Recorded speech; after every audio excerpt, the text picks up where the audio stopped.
My name is Madison Clark. If you saw me today, sitting in this corner office on the 38th floor, you'd think I've always had it all figured out. The skyline of Manhattan stretches endlessly beyond the glass wall behind me, the Hudson shimmering in the late afternoon light. My silk blouse feels cool against my skin, my heels click sharply against the marble floor whenever I stand, and the faint aroma of vanilla latte lingers on my desk, my daily indulgence. On the outside, I look like a woman at the top of her game. But what no one sees is how many nights I cried myself to sleep before reaching this point. Or how many times I almost gave up, especially because of him. Today, as I scroll through my inbox, I pause. My heart gives a little stutter. The subject line reads, "Partnership Proposal from Richard Wallace." Richard Wallace. My old boss. The man who once stood over my desk, arms crossed, smirk on his lips, and mocked every ounce of effort I poured into my work. The same man who told me, in front of half the office, "Madison, people like you don't make it far. You're better off lowering your expectations." Now he's the one reaching out. Now he's the one who needs something from me. I lean back in my leather chair, fingertips grazing the smooth surface of my desk. My lips curl, not in bitterness, but in a quiet, almost ironic smile. The universe has a strange sense of humor. Because Richard Wallace doesn't know it yet, but I'm the one signing off on the salary he cashes every month. I wasn't always the woman with a corner office and a skyline view. Once, I was just a 23-year-old assistant with trembling hands, clutching a notebook far too tightly as I hurried down crowded office hallways. Back then, I worked under Richard Wallace. He wasn't just my boss, he was the kind of man who relished his power. His voice carried across the floor like a whip, and people shrank when he barked their names. I try to stay invisible, but ambition has a way of drawing light, even when you wish it wouldn't. I remember the day everything shifted. I had stayed up until 2 in the morning perfecting a presentation draft, charts, projections, a fresh marketing angle I believed could change the trajectory of the project. My palms were sweaty when I slid the folder onto Richard's desk. He barely glanced at it. "Who told you to waste time on this?" he scoffed, tossing the papers aside like they were trash. "This is childish. You think you're some kind of innovator? Newsflash, Madison. Effort doesn't equal talent. And you? You don't have it." Heat flushed through my cheeks. Around me, a couple of coworkers lowered their eyes, pretending not to listen. My throat tightened, but I refused to let tears fall where he could see them. I forced myself to stand tall, though my legs shook beneath me. That night, I went home shattered. My small apartment smelled faintly of burnt coffee from the morning, the only warmth in a space that felt more like a box than a home. I sank onto my couch, hands still trembling. That's when I reached for the little silver locket my grandmother had given me before she passed. Inside was her picture, smiling, forever gentle. I could still hear her words. "Don't let small minds convince you your dreams are too big. One day, make them listen." I pressed that locket to my chest and whispered a promise to myself. Richard's voice echoed in my head, cruel and sharp. But beneath it, my grandmother's voice was stronger. The next morning, I walked into his office, resignation letter in hand. My heart pounded, so hard I thought it might break through my ribs. "I'm done," I told him, my voice steadier than I expected. Richard leaned back in his chair, a smirk tugging at his lips. "You'll be back. Girls like you don't last out there." I didn't reply. I just placed the letter on his desk, turned, and walked out of that office, with fear burning in my chest, but also, for the first time, the faint spark of freedom. Walking out of Richard's office felt like stepping off a cliff with no parachute. I had no backup plan, no savings worth mentioning, and no idea what came next. All I had was stubbornness, a silver locket, and a fire in my chest that refused to go out. At first, survival was the only goal.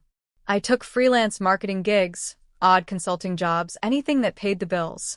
My tiny apartment became both my sanctuary and my battlefield.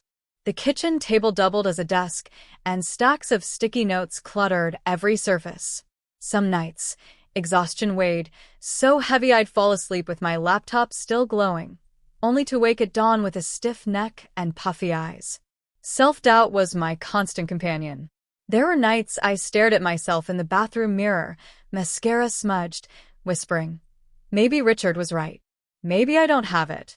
But then I'd unclasp that silver locket, look at my grandmother's smile, and force myself to keep going. My turning point came when I met Eleanor Brooks, a seasoned executive in her 50s with sharp eyes and a laugh that could disarm anyone. She had been in the room once when Richard dismissed me, though she hadn't spoken then. Months later, she stumbled across one of my freelance campaigns online and reached out. "You've got talent," she said bluntly over coffee in a noisy cafe. "Real talent. Don't let men like Richard define your worth." Eleanor became my mentor.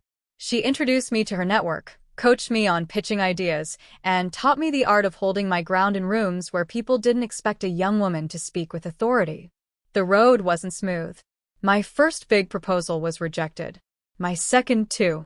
But the third landed. A small wellness brand that took a chance on me. When their sales spiked, word spread. One client turned into three into 10. Slowly, I wasn't just surviving. I was building. I learned to negotiate contracts, hire a small team, and reinvest profits into growth. I kept my life deliberately quiet on social media. No flashy updates, no look at me now posts. To the outside world, I was still figuring things out. That secrecy gave me room to grow without judgment, without interference. Years passed and my company flourished. What started at my kitchen table evolved into a sleek office downtown, then expanded into multiple locations. We weren't just another marketing agency. We specialized in digital transformations that big corporations desperately needed. One day, reviewing payroll, I paused. My eyes skimmed the list of salaries, and there it was. Richard Wallace. Not as my boss anymore, but as an executive in a struggling firm my company had quietly acquired. I stared at the name for a long time. My chest tightened with a swirl of emotions, disbelief, irony, and a strange, quiet satisfaction. Richard Wallace, the man who once told me I would never make it, now drew his paycheck from the empire I built. And he had no idea. The day Richard Wallace walked back into my life was brighter than it should have been. The sun streamed through the tall glass windows of my office, casting golden streaks across the polished marble floors. Fresh orchids sat on the corner of my desk, their scent subtle yet elegant. My assistant had just placed a steaming cup of cappuccino beside me when the intercom buzzed. "Madison, there's a Mr. Richard Wallace here to see you. Says it's urgent." For a moment I froze. Even hearing his name made my stomach knot. I hadn't seen him in nearly a decade. I took a slow breath, adjusted the cuff of my navy blazer, and said calmly, "Send him in."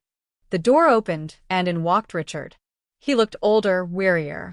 The arrogance was still there, in the tilt of his chin, the way he scanned the room, but it was cracked, worn down by years of chasing power he couldn't hold on to. "Madison Clark," he said, forcing a smile that didn't reach his eyes.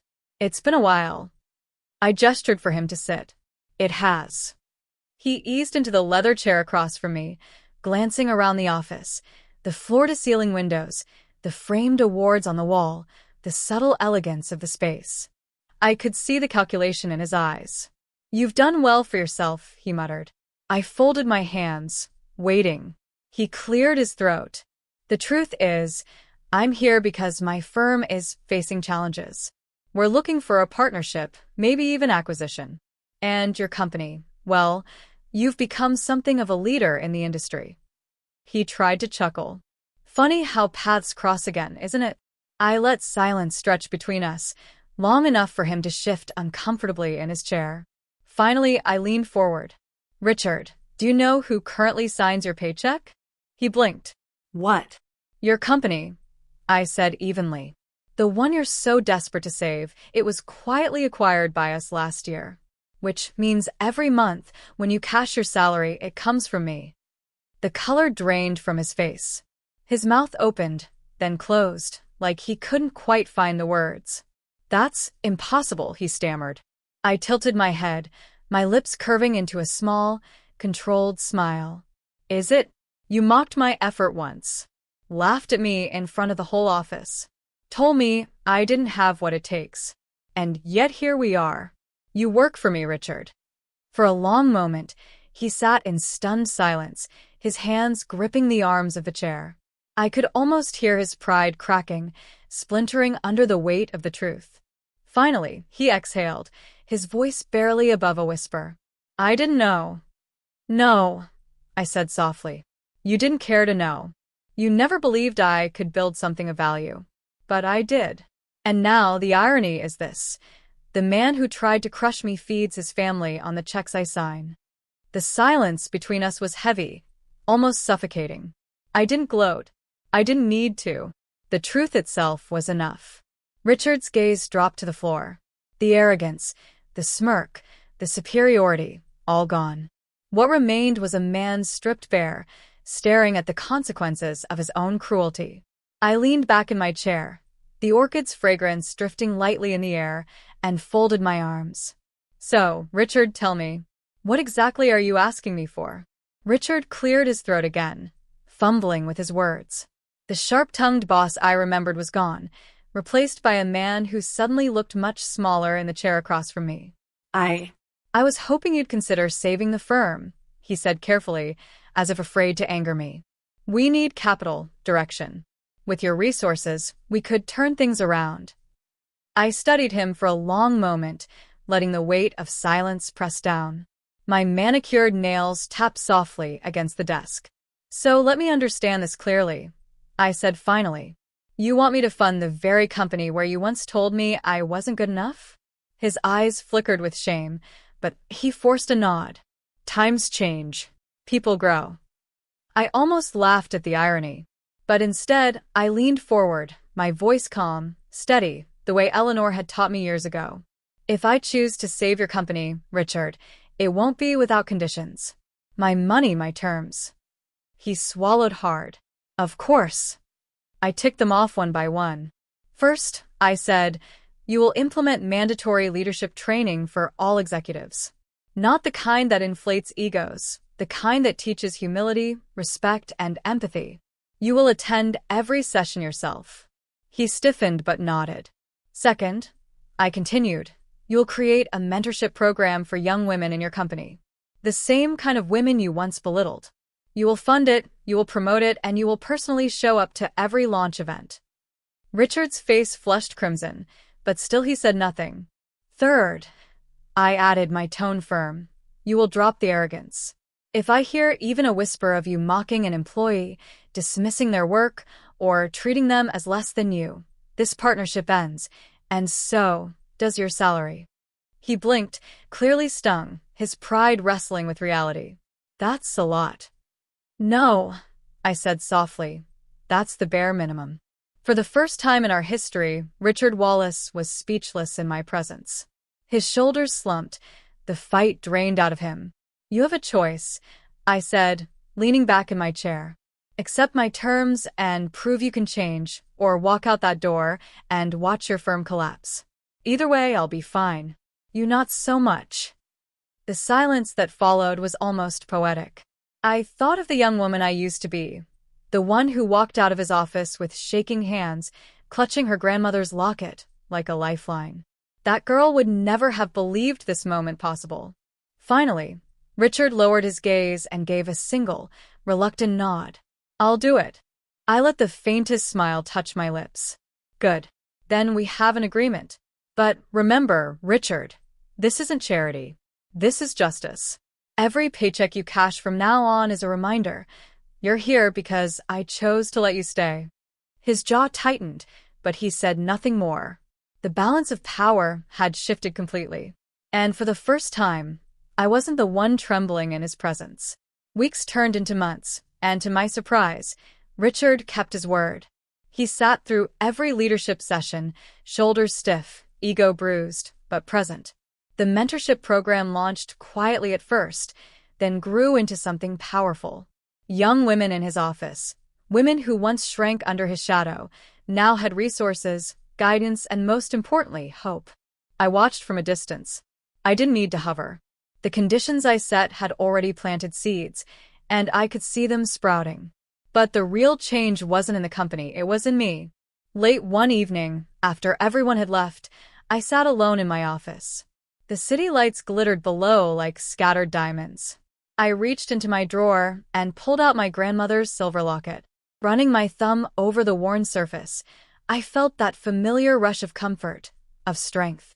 I remembered the girl I used to be, mascara smudged, hands shaking, wondering if she'd made the biggest mistake of her life by walking away. That girl didn't know she'd grow into a woman who could build an empire. That girl didn't know she'd one day sit across from the very man who tried to break her and watch him bend instead. I opened the locket and whispered. I made them listen.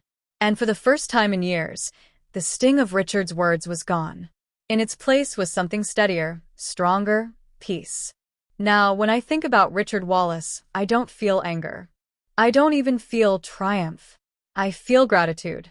Because his cruelty forced me to leave, to build, to fight harder than I ever thought I could. Without him, I might have stayed small. But because of him, I became unstoppable. So yes, he once mocked my effort. He once tried to convince me I wasn't enough. And yet, the irony is beautiful. Because today, every single time he cashes his paycheck, he unknowingly whispers the truth I always carried inside me. I was never the failure. I was the future. And I fund his salary.